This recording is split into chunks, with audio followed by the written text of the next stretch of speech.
இந்த எபிசோட் ஸ்டார்டிங்கில் செங்கோட டீம் ரெண்டாக பிரிஞ்சு போன முறை எனிமி எங்கே அட்டாக் பண்ணணும் அந்த இடத்துக்கு போயிட்டுருக்காங்க. ஒருவேளை எனிமி ஏதாவது க்ளூவை விட்டுட்டு போயிருந்தானா இவங்களுக்கு அது யூஸ்ஃபுல்லாக இருக்கும். செங்கு என்ன சொல்கிறான்னா, எதிரிங்க நம்மளோட சயின்ஸில் ஒரு படி அதிகமாகவே இருக்காங்க. செங்கு இந்த மாதிரி சொன்னதுனால எல்லாருமே பயத்தில் இருக்காங்க. இன்னும் பயமுறுத்துகிற மாதிரி ரவிக்கு என்ன சொல்கிறான்னா, அவங்களாம் நம்மளை எல்லாருமே கொல்ற நோக்கத்தோட தான் நம்மளை சுற்றி வந்துட்டுருக்காங்க அப்படின்னு சொல்கிறான். அந்த ஒரு சமயம் தான் இவங்கள நோக்கி ஏதோ ஒரு இன்ஜின் சத்தம் வர மாதிரி கேட்குது. இவங்களுக்கு பின்னாடி தான் கொஹாக்கு போட்டில் வந்துட்டுருக்கா. இவ கண்ணுக்கு தெரிஞ்ச தூரம் வரைக்கும் எந்த ஒரு போட்டுமே இவங்களை நோக்கி வரா மாதிரியே தெரியல. இவங்கள தவிர வேறு யாருமே இந்த இடத்துல இல்லை. அப்போது செங்கு திடீர்னு வானத்தை பார்க்க ஆரம்பிக்கிறான். பார்த்தா அந்த கேட்ட சத்தம் ஒரு போட்டோட சத்தம் கிடையாது, அது ஒரு ஃப்ளைட்டோட சத்தம். எதிரிங்க இவங்களை கொல்றதுக்காக ஃப்ளைட்டே கொண்டு வந்திருக்கானுங்க. அதுவும் இந்த ஒரு ஸ்டோனேஜில் இந்த மாதிரி ஃப்ளைட்டை உருவாக்கிறதுலாம் ரொம்ப கஷ்டம். செங்கு இந்த பிளேனை பார்த்த உடனே அப்படியே ஒரு மெய் மறந்து போயிட்டான். நம்ம மோதுறது சாதாரண ஒரு ஆள் கிடையாது, நம்மளை விட அதிகமான மூளை இருக்கிறவன் தான் அப்படின்னு தெரிஞ்சுக்கிறான். எதிரி இவங்களை நோக்கி வேகமாக பிளைனில் வந்துட்டு இருக்கான். அதனால் இவங்களும் போட்டை ஸ்பீடாக ஓட்டிகிட்டு போயிட்டுருக்காங்க. அந்த ஃப்ளைட்குள்ளே இருந்தே அவன் மிஷின் கன் ஆப்ரேட் பண்ணி இவங்களை சுட ஆரம்பிக்கிறான். இவங்களோட போட்லேயும் சரியான டேமேஜ் ஆகுது. இவங்ககிட்ட தப்பிச்சா போதும் சொல்லி நிறைய பேர் தண்ணியில் விழுந்துட்டாங்க. இந்த ஒரு அட்டாக்ல கிண்ட்ரோவோட ஷோல்டரில் அந்த புல்லட் உராசிட்டு போயிருக்கு. இதனால் பாவம் கிண்ட்ரோவுக்கு அவனோட தோள்பட்டையில் அவ்வளோ பேர் அடி விழுந்திருக்கு. இப்போ செங்கு ஏதாவது பண்ணி தான் ஆகணும், இல்லைனா இதே மாதிரி போயிட்டே இருந்ததுன்னா அவங்களை எப்படியாவது கண்டிப்பாக கொண்டுடுவான். அப்போது செங்கு அங்கேருந்து தண்ணி கொஞ்சத்தையும் கூடவே கால்சியம் கார்பனேட்டையும் கொஞ்சம் கலக்க ஆரம்பிக்கிறான். ஆக மொத்தம் எதையோ ஒரு விஷயத்த ரெடி பண்ணி வச்சுருக்கான். ரெடி பண்ண அந்த பொருளை கிரிசாமி கிட்ட தூக்கி போடுறான். அதுக்கப்புறம் கிரிசாமி அதை வேகமாக கயிறால் அந்த பிளைனை நோக்கி தூக்கி போடுறான். அந்த ஒரு பொருளும் ஃப்ளைட்டை நோக்கி போயிட்டு இருக்கு. அப்புறம் அது ஃப்ளைட் மேலே பட்ட உடனே வெடித்து கேஸ் மாதிரி மாற ஆரம்பிக்குது. அந்த கேஸ் அந்த பிளைனோட ஏர் வெண்ட்டுக்குள்ளேயும் போக ஆரம்பிக்குது. அந்த கேஸ் அந்த பிளைனோட ஏர் வெண்ட் வழியாக இன்ஜின்குள்ளே போயிடுச்சு. அப்புறம் அந்த பிளைனோட இன்ஜினும் ஒழுங்காக ஒர்க் ஆகலை.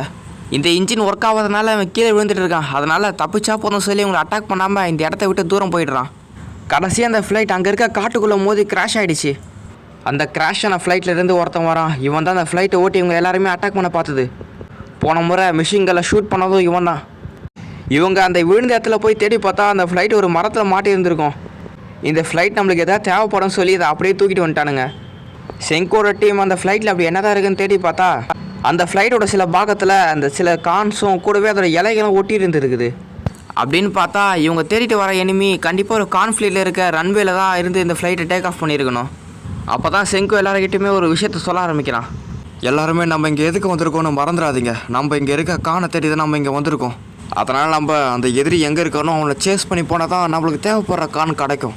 அதுக்கு நம்ம அவனை பின்தொடர்ந்து போய் தான் ஆகணும் அப்படின்னு செங்கு இங்கே எல்லாருக்கிட்டையுமே சொல்கிறான். அப்போ கென் என்ன சொல்கிறான்னா, அப்படின்னா யார் அந்த எதிரிகளை போய் தேட ஆரம்பிப்பா.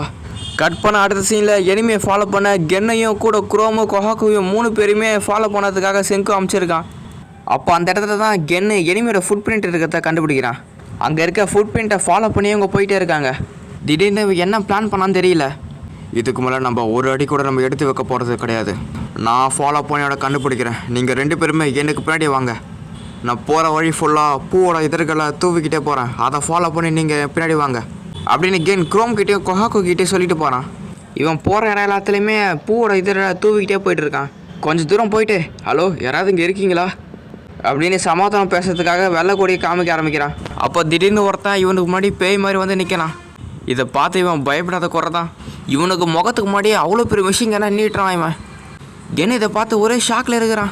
அந்த எனிமி, நீ யாரா, நீ எங்கேந்திர வந்திருக்கேன்னு கேட்டா, நான் ஒரு மெஜிஷியன் அப்படின்னு சொல்லி பூவெல்லாம் கையில் வச்சு மேஜிக்லாம் காமிக்கிறான் இவன். அப்புறம் அந்த பிளைன் இருந்து விழுந்தவன் என் கூட வா, என்னோட லீடரை போய் காமிக்கிறேன் அப்படின்னு சொல்லி இவனை கூடவே கூட்டிகிட்டு போயிருக்கான்.